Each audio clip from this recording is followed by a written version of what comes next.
ঢালিউডের জনপ্রিয় অভিনেত্রী সাদিকা পারভিন পপি। একাধিক জাতীয় চলচ্চিত্র পুরস্কারপ্রাপ্ত পপি ৩ বছর ধরে আড়ালে রয়েছেন। চলচ্চিত্রের কারো সঙ্গে নেই যোগাযোগ। তাকে নিয়ে নির্মীয়মান সিনেমাগুলো আটকে আছে। তবে পপি ভক্তদের জন্য সুখবর দিলেন নির্মাতা সাদেক আলী। সাদেক সিদ্দিকী পরিচালিত সিনেমাটি ২০২১ সালে ডাইরেক্ট অ্যাকশন নামে সেন্সর বোর্ড থেকে ছাড়পত্র পেয়েছে। বেশ কয়েকবার সিনেমাটির মুক্তির খবর পাওয়া গেলেও শেষ মুহূর্তে পিছিয়ে যায়।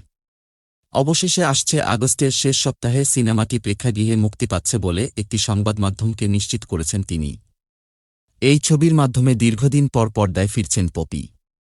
এতে পপির সহশিল্পী জনপ্রিয় চিত্রনায়ক আমিন খান। পরিচালক সাদেক সিদ্দিকী বলেন, বেশ কয়েকবার সিনেমাটি মুক্তির পরিকল্পনা করলেও শেষ মুহূর্তে পেছাতে হয়েছিল। এবার আর পিছু হাঁটছি না। আগামী ২৩ আগস্ট সিনেমাটি প্রেক্ষাগৃহে মুক্তি পাবে।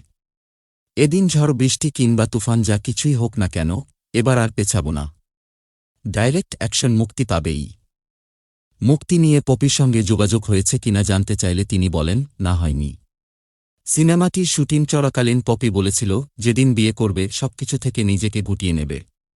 আর কখনো সিনেমায় ফিরবে না এবং মিডিয়ার কারো সঙ্গে যোগাযোগ রাখবে না। পপি ২০১৯ সালে এফডিসিতে সাহসী যোদ্ধা নামে সিনেমার শুটিংয়ে অংশ নিয়েছিলেন। এরপর আর তাকে কাজে পাওয়া যায়নি। সিনেমাটির কাজ শেষ করেই নিজেকে সবকিছু থেকে গুটিয়ে নিয়েছেন জনপ্রিয় এই অভিনেত্রী।